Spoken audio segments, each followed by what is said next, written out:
Okay, so he's talking about ancient Atlantis, and he's talking about how Atlantis, which now at the time that he's writing is but full of junks and canoes, he said. He's referring to the Indians, who went about in canoes. And he says, but at one time they abounded with these tall ships, and they had trading with throughout the world and so on.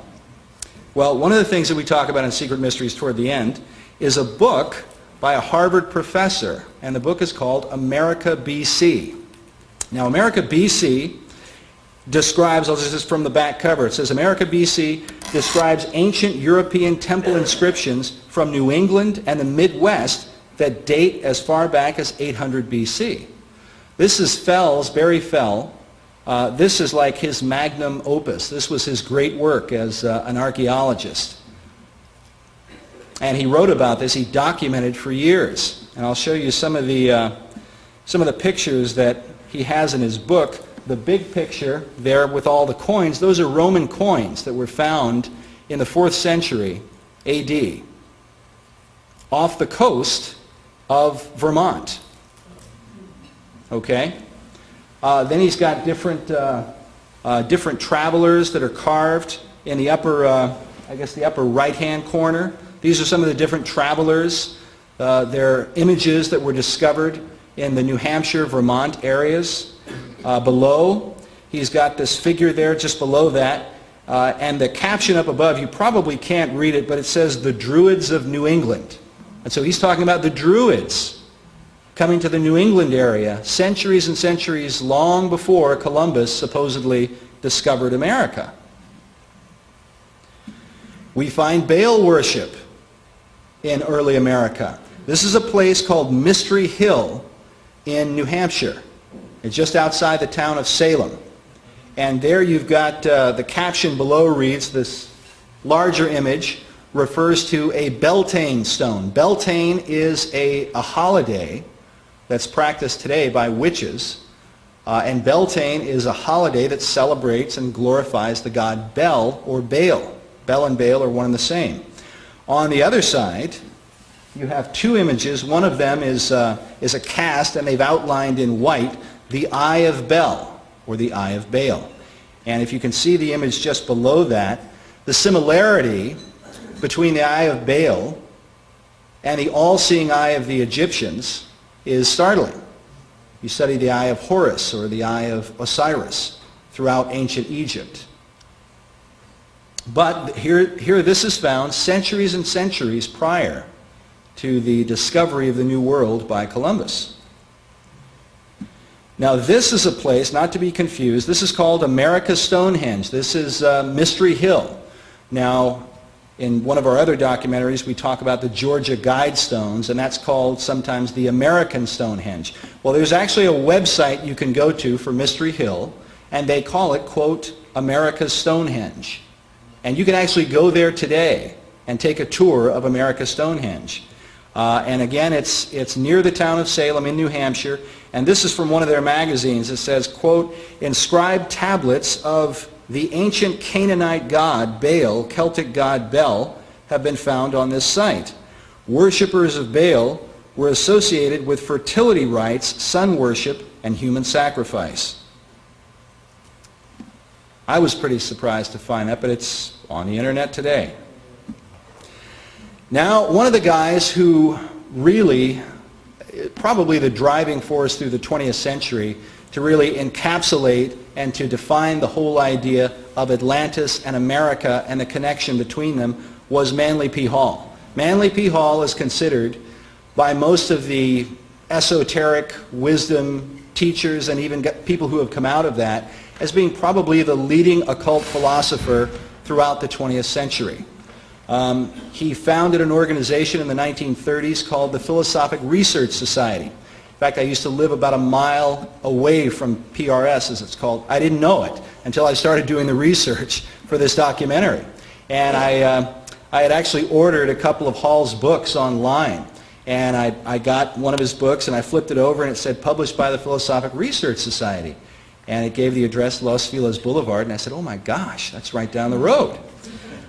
So I ended up going there and actually took a tour of their library, and had an opportunity to interview and speak with the president of PRS. That was a very interesting conversation. And of course, anything that you would ever read about the New Age and the hatred of Christianity and so on will be confirmed if you sit down with one of these guys and have a conversation with him. He took great pride in telling me, I didn't let him know that I was a Christian until after I had talked to him. But when I was interviewing him, he went out of his way and took great pride in telling me that the Bible was the only book that had ever been written by losers, quote unquote. Okay? These guys have a bitterness toward Christianity. It's very real. It's not just something you read about in books. I've interviewed a number of these guys. In fact, for Secret Mysteries, you know, in the documentaries I've done previous, I almost always just interview Christian speakers and teachers and writers and so on. For this, because we're trying to show people in different ways what this movement is really all about, we've sought out interviews with some of the guys who really believe in and teach these things. And it's often a jaw-dropping experience.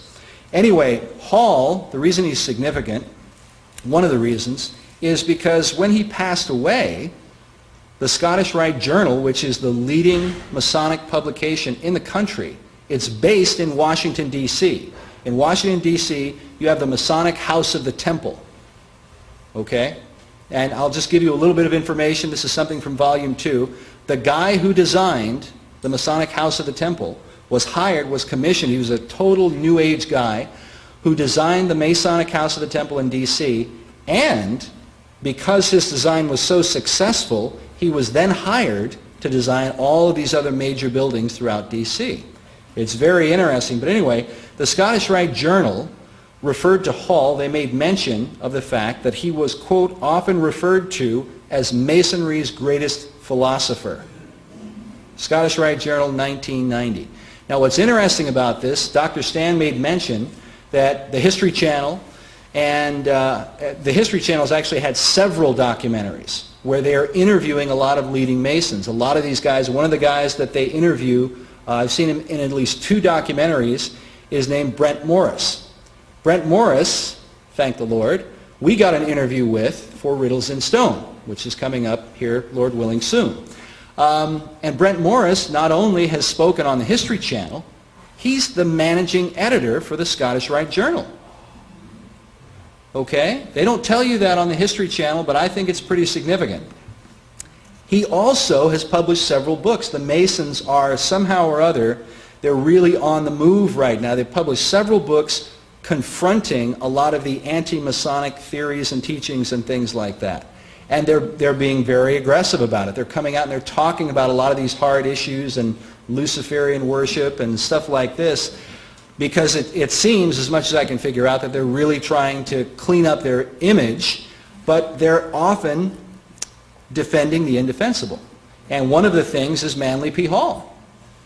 And they try to get away from Hall, but they have such a hard time, and you'll see when I show you the interview in Riddles in Stone how Brent Morris dances around the fact that the Scottish Rite Journal called Manly Hall Masonry's greatest philosopher.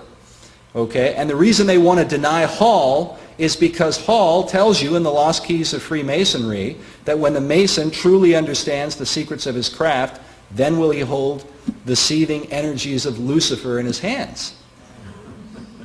That's what they're trying to get away from. But here's what Hall had to say about the whole idea of America and Atlantis. He says, quote, thousands of years ago, these mystical orders, he's talking about secret societies, were aware of the existence of the Western Hemisphere and the great continent which we call America.